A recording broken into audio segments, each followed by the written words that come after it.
What's going on, dudes? Here's the problem that we got. We've got P plus 2Q equals 14 and 3P plus Q equals 12. What is P? This problem is called a simultaneous equation. And here's what I mean by simultaneous equation. These problems, I always see one or two of those on these kind of standardized tests. There's going to be one on the I bet you there's going to be one on the Smarter Balance test. There's going to be one on the SAT. There's going to be one on the ACT. In fact, I basically don't tell my Algebra 1 students, actually I don't mind if you tell them at all, but my Algebra 1 students, this is pretty much what their final exam is going to be based around, these kinds of problems. They're called simultaneous equations, and you learn them back in Algebra 1 when you learn things like y equals mx plus b. So this is still a review for you, because we're doing Algebra 2 here. You probably aren't used to seeing it as P's and Q's and all of that kind of stuff. If I make it more like, I don't know, let's make it y, and we'll make all the Q's x's. So this is a y, and this is an x. This is a y. I didn't really do anything different there. I just changed it to variables that you're more comfortable with. Is everyone all right with that? Are you scared? Are you scared about that? No. All right, cool. You're going to be my general voice because these guys are a little bit slow in responding. It's not that they're slow. It's just maybe it takes longer to type. I'd rather just kind of ask. All right. So we're cool with this concept, right? Now what I'm going to do is I'm going to show you how to solve this problem in 3 different ways. And I'll be honest with you. One way is a very good way to kind of get a good idea of what the problem is. It's not the best way to solve the problem. And then there's 2 other ways, and those 2 ways is a great way to solve the problem, but and neither is better than the other. Sometimes you'll want to do one, sometimes you'll want to do other, so what I would recommend doing is learning both. Hey, if you really feel comfortable with one method, stick with that method on all the problems. You know what I mean? They work just as effectively. All right, let me show you what I'm talking about. The 3 techniques that you would use is you would graph them. You would, I think it's called substitute. And then add, subtract. These are the 3 different ways. Graphing, substitute, add, subtract. This right here is the equation of a line.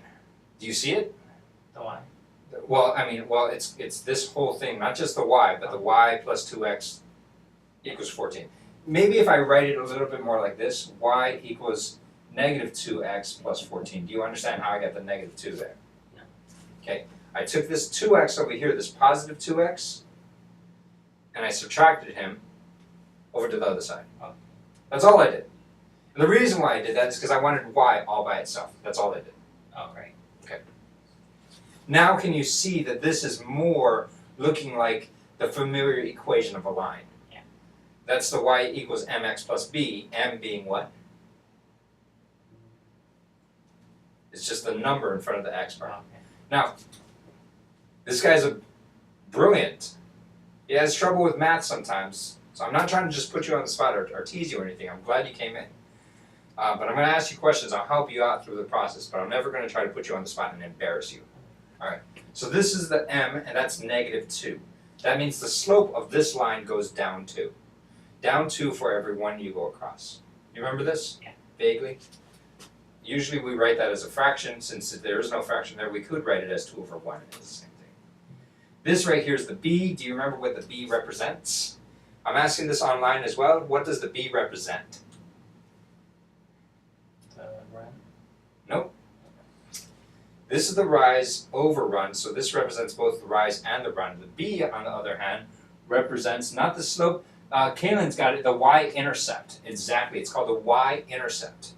It's basically where the dang line crosses the y-axis. That's what it means to intercept. It means if you're intercepting something, that means you're crossing it. It means you're colliding with it, right? So that means that's where that's going to cross the y-axis. Very good, Kaylin, very good, Allison. Or Alicia, sorry. Let's make this one into the familiar y equals mx plus b. This one's going to take a few more steps than just this one. Why don't I write this as 3y equals negative x plus 12. Are you cool with that step? Yeah. All right. All I did was move the x. Okay. Then what I'm going to do is I'm going to divide everything by 3 because I want to get y all by itself. So I'm going to go with y equals negative 1/3 x plus 12. Are we cool? Yes, you're happy? Keep in mind, you're going to have to move just a little bit. Let's see, that's the screen we want to watch, and we don't want to make her face over there. But you're allowed to move around and interact. Just don't like stand there the whole time so everyone gets you. All right. Everyone's cool? Good. I pulled a fast one on you. You guys are all wrong. This is actually plus 4. Why? How come? What did I do? And by the way, I totally admit to being a punk. I was a punk. That was a punk move. But I mean, all you got it wrong. Yes, exactly. Because I divided by 3. I divided both sides by 3. I need to make sure I divide this by 3. Not just the x, but both the 12 and the x. Does that make sense? Yeah. All right, good. So the slope is negative 1/3. The intercept is 4. Here's the first way of solving the problem. All right? Might not be the best way, but I like this way, and you know what, to be honest with you, I would do this way. This is probably one of the best ways to check your work. You can do it at the beginning, you can do it at the end. I actually am personally like doing this way at the beginning. Regardless of how I want to solve this, I like graphing it if I can, if it's quick for me. And I just do an ugly graph. So this thing is going to cross at 14. Let's pretend 14 is way up here, right? And this thing has a slope of down 2 across 1, down 2 across 1. So it has a slope of something like that. I can tell you that this is going to be 14. If that's 14, this is going to be about 7 down here. Does that make sense? Yeah. Because it's going to go down 2 across 1. By the time it hits here, it's going to have to go down 7, or down 14 across 7. I mean, I'm just kind of roughly graphing this thing. This thing over here is going to start off at 4. So 4 would be about here. If that's 14, that's about 4. So I'm making an ugly graph. This thing has a slope of negative 1/3. So that means it's going to go down 1 across 3. Something like that. Well, it's going to go to, from 4 it's going to go to 3, and across 3 it's going to go to here. And then it's going to go down to 2 and across 3, and it's going to go down to 1 and across 3. So it's going to cross at 9 over here. Does that kind of make sense to you? Yeah. I'm just doing a very ugly graph of this thing right here. And an ugly graph of that. What I mean by ugly is, I mean, the lines are straight. It's not like I made the line like this.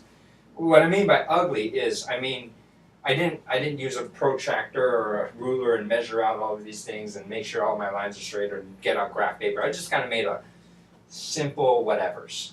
All right. What this kind of problem is asking you to do is it's asking you to find where does y equal, where does the y of this one equal the y of that one? While the x of this one also equals the x of that one. What it's asking you to do is where does the two lines cross? That's what you're doing when you solve these simultaneous equations. Does that make sense? Now, can you give me a ballpark figure of where do you think the x and y coordinates are of where they cross?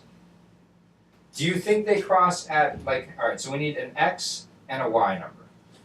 Is this x number going to be negative? Look at this point right here. Is x negative? No. No. Negative x means it's somewhere around here. That's totally the wrong answer, right? Is it 10? Do they cross at x equals 10? No. See, I don't want you to do like an exact answer, but I just kind of wanted to get, does it cross at x equals 1? No. All right. Where do you think that they cross about? 6 or 7. 6 or 7. All right, good. I'm going to go with 6. I don't think it crosses at 7 because this thing crosses the y-axis over here at 7. And it looks to me, and I'm just going off of what it looks like, it looks to me like this thing is crossing at a little bit above the 0, and so I would say that it's probably closer to 6 or just below 7 or whatever, okay? And then where do you think this thing is going to be, the y value? Give a guess. Maybe 4?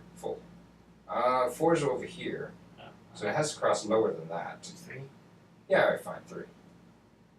I'm going to go with 2, if that's Okay. right with you. The point that I'm trying to make is at least you're not guessing 200, which is way up here, Yeah. or -2, which is down here. Obviously, they don't cross over there, right? So here's what I would do, is if this were multiple choice, and some of the answers were closer to 6 and 2, or something like that, I would kind of put a little star by those and say those could be an option. I would cross out all the ones that are totally wrong. Like if they gave you 2, 6, then that would graph like over here and up here. You'd be like, they don't cross over there. I would just cross that one out. Does that make sense? Yeah. This is not the mathy way of solving it. This is the eyeball way of solving it. It will not give you the right answer, and I would not recommend doing this on the actual SAT if this were what we call a grid-in. And actually the way I asked the question, it's a grid-in. I didn't give you multiple choice A, B, C, D, E, whatever. I just gave you what is Y. So we can't necessarily use this method. But I love this method because it gives me a ballpark figure of what my answer should be.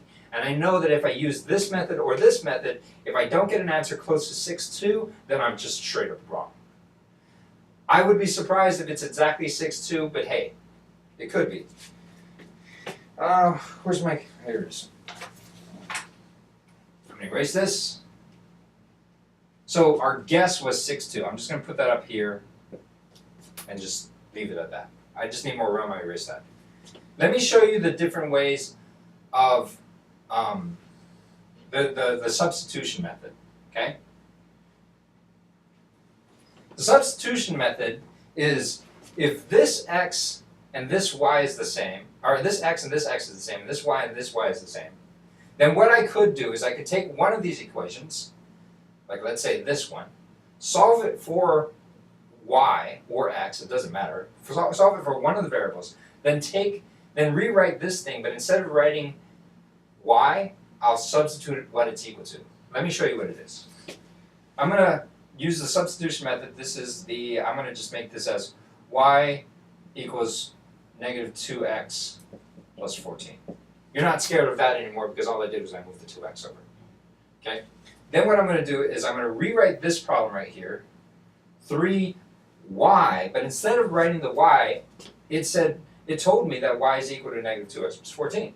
So instead of writing 3y, I'm going to write 3 -2x plus 14 plus x, because that plus x equals 12. Does that make sense? Yeah. All right. Now, what we have here is we have one equation, and there's only one thing that we don't know. Whenever you have one equation, one unknown, you can solve the problem. Just takes a little bit of algebra, but pretty much we're home free. Okay? All right, let's see. I'm distributing that 3, so I have -6x plus, 14 times 3, that's what, 30, so 42?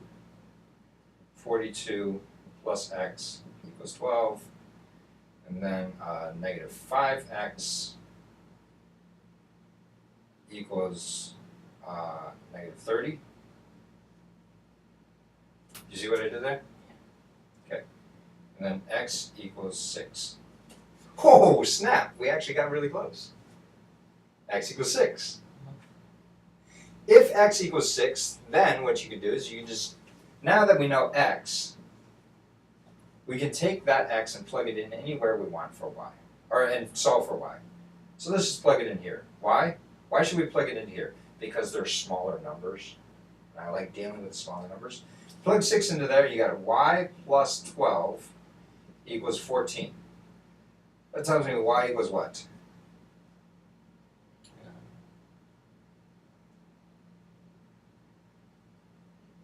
2. Dang!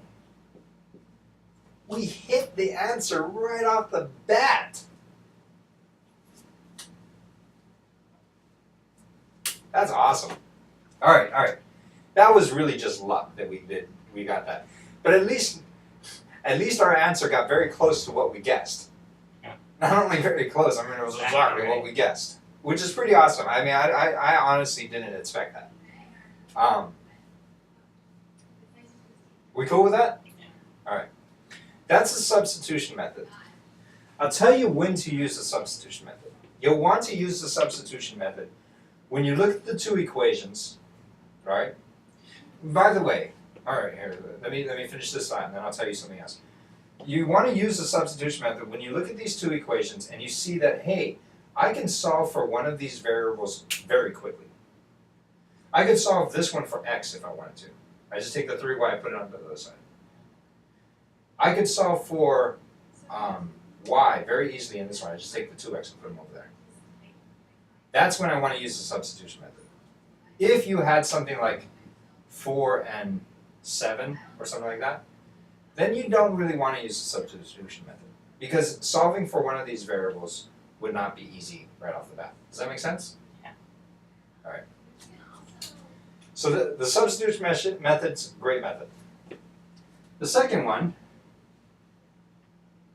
is called the addition-subtraction method. Actually, it involves a lot of multiplication and division, so I don't know why they just call it the addition, subtraction, multiplication, division method, but whatever. And what you do is you take these two equations, you write them right on top of each other. Y plus 2x equals 14, and 3y plus x equals 12. Cool? Then what we're going to want to do is we're going to want to subtract one of these equations from the other. But our goal here, and our goal is always going to be to get one equation and one unknown. This is what I was going to say a little bit earlier. How many unknowns do we have here? 2. We have 2 unknowns. We don't know what y is and we don't know what x is. But how many equations were we given to begin with? 2. 2. So if we have 2 equations, 2 unknowns, that means we can solve it. So that's a problem that I cover in physics a lot with my students, because a lot of times we have to look for equations, and we say, well, how many unknowns do we have? Oh, we got 3. That means we have to figure out 3 equations to use. If we have 3 equations, 3 things we don't know, then we're home free. If you're given 2 equations, or if you're given 2 unknowns, you better darn well have 2 equations to solve for these things, or else you're going to have a variable at the end with your answer. The point that we need to try to get to is we have 2 equations, 2 unknowns. We want to reduce this down to 1 equation, 1 unknown. So we want to get rid of either the x's or the y's. And the way we can do that is I can multiply the lower one by 2 if I want to, but I would have to do the whole thing by 2, like this. Cool? Yeah. I'm going to rewrite that as, let's just go, y plus 2x equals 14, and 6y plus 2x equals 24. Yeah, that would be good. Are we cool? Mm-hmm. Why did I multiply the bottom by 2?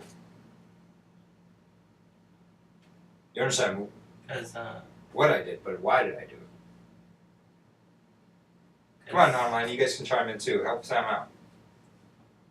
Sam, you're not home free. You gotta I know. think about it too. What was the reasoning for multiplying it by 2? Because it's x. Because 2 is in front of the other variable. Yeah, there we go, exactly.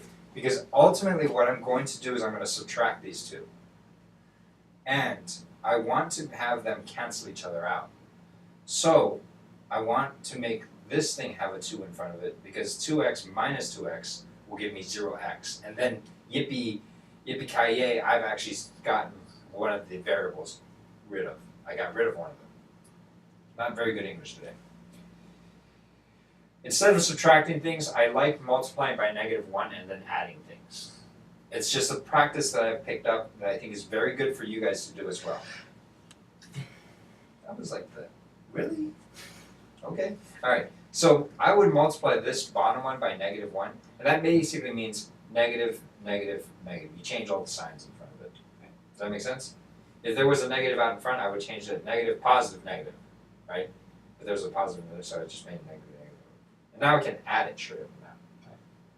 Alright, so I add it straight up and down, and I get negative 5y, right? 2x minus 2x, that's 0, equals 14 minus 24, negative 10. We cool? Now what I'm going to do is I'm going to just get rid of the 5, negative 5, and you get y equals 2. That was our answer, y equals 2. Now that we have one of the variables, we can pull the same trick that we did before. And this one, yeah, I mean, for the first one I solved for x, for this one I solved for y, we can just plug it into any one of these equations and be home free.